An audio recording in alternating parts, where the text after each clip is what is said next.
ನಾನಿಲ್ಲಿ ಪಾಲಕ್ ಪಪ್ಪನ್ನ ಮಾಡಲು ಒಂದು ಬೌಲಷ್ಟು ಬೇಳೆನ ತಗೊಂಡಿದ್ದೀನಿ. ಇವಾಗ ಇದನ್ನು ಒಂದು 2 ಸರಿ ವಾಶ್ ಮಾಡ್ಕೊಳ್ಳೋಣ. ಪಾಲಕ್ ಪಪ್ಪು ತುಂಬ ಚೆನ್ನಾಗಿರುತ್ತೆ. ಬೇಳೆ ಸಾರು ಹಾಗೆ ಮತ್ತು ನಾವು ಇವಾಗ ಡೈಲಿ ಬೇಳೆ ಸಾರು ದಾರು ಈ ಥರ ಉಂಡು ಬೇಜಾರಾದಾಗ ಇದು ಆಂಧ್ರ ಸ್ಟೈಲ್ ಥರ ಪಾಲಕ್ನ ಮಾಡಿ ತಿಂದಾಗ ತುಂಬಾ ಚೆನ್ನಾಗಿರುತ್ತೆ. ನೀವು ಸಹ ಇದನ್ನು ಒಂದು ಸರಿ ಟ್ರೈ ಮಾಡಿ. ನೋಡಿ ಬೇಳೆ ಈ ಥರ ಸಾಫ್ಟ್ ಆದರೆ ಸಾಕು. ನಾನಿಲ್ಲಿ ಪಾಲಕ್ ಸೊಪ್ಪು, ನಂತರ ಅರ್ಧ ಗಡ್ಡೆ ಈರುಳ್ಳಿ ಮತ್ತು 7 ಬೆಳ್ಳುಳ್ಳಿ ಹೆಸರು ಮತ್ತು ಇದು ಬೇಳೆ ಕುದಿಯುವಾಗ ಸಹ ನಾವು ಬೆಳ್ಳುಳ್ಳಿನ ಹಾಕಿರ್ತೀವಿ.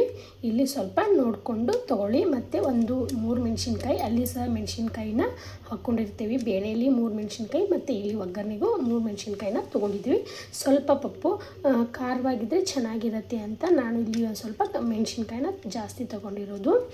ನಂತರ ಒಂದು ಸ್ವಲ್ಪ ಕೊತ್ತಂಬರಿ ಸೊಪ್ಪು ಬೇಕಂದರೆ ನೀವು ಹಾಕ್ಕೋಬೋದು, ಇಲ್ಲ ಅಂದರೆ ಬೇಡ ಅಂದರೆ ನೀವು ಅದನ್ನು ಸ್ಕಿಪ್ ಮಾಡ್ಕೋಬಹುದು.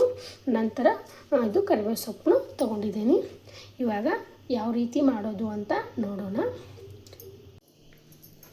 ಇವಾಗ ನಾನಿಲ್ಲಿ ಶೇಂಗಾ ಎಣ್ಣೆನ ಹಾಕ್ಕೊಳ್ತಿದ್ದೀನಿ. ನೀವು ಇಲ್ಲಾಂದರೆ ತುಪ್ಪನೂ ಸಹ ಹಾಕ್ಕೋಬೋದು.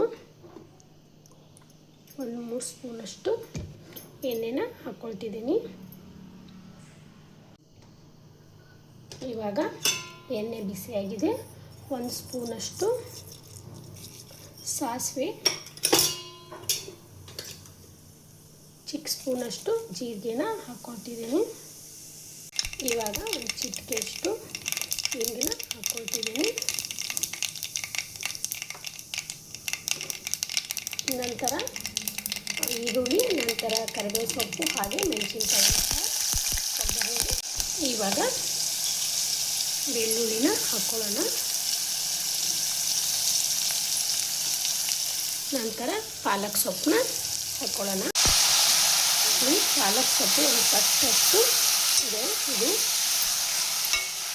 ಎಷ್ಟು ಕಡಿಮೆ ಆಗುತ್ತೆ. ಇವಾಗ ಸಾಫ್ಟ್ ಆಗಿದೆ, ಸ್ವಲ್ಪ ಫ್ರೈ ಮಾಡ್ಕೊಳ್ಳೋಣ. ಇವಾಗ ಒಂದು ಅರ್ಧ ಸ್ಪೂನಷ್ಟು ಅರಿಶಿನ ಹಾಕ್ಕೊಳ್ಳೋಣ.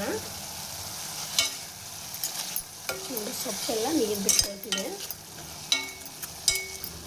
ಇವಾಗ ನಾನು ಒಂದು ಅರ್ಧ ಸ್ಪೂನಷ್ಟು ಉಪ್ಪನ್ನ ಹಾಕ್ಕೊಳ್ತಿದ್ದೀನಿ.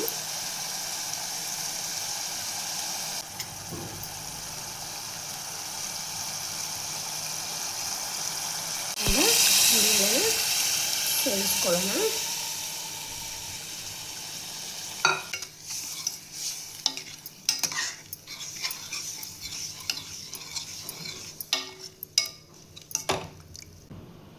ಇವಾಗ ಹುಣಸೆಹಣ್ಣು ನೆನೆಯಿಟ್ಟಿದ್ವಲ್ವ ಇದನ್ನು ಹಾಕ್ಕೊಳ್ಳೋಣ.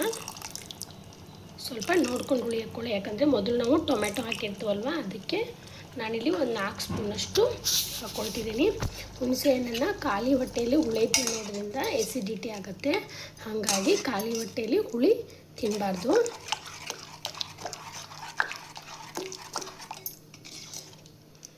ಇವಾಗ ಕುದೀತಿದೆ. ಕೊತ್ತಂಬರಿ ಸೊಪ್ಪನ್ನು ಸಹ ಮೇಲೆ ಹಾಕ್ಕೊಳ್ಳೋಣ.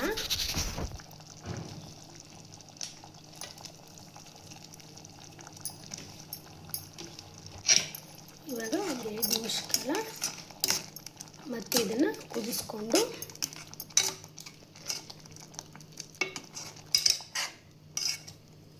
ನೋಡಿ ಬಿಸಿ ಬಿಸಿ ಪಪ್ಪು ರೆಡಿಯಾಗಿದೆ.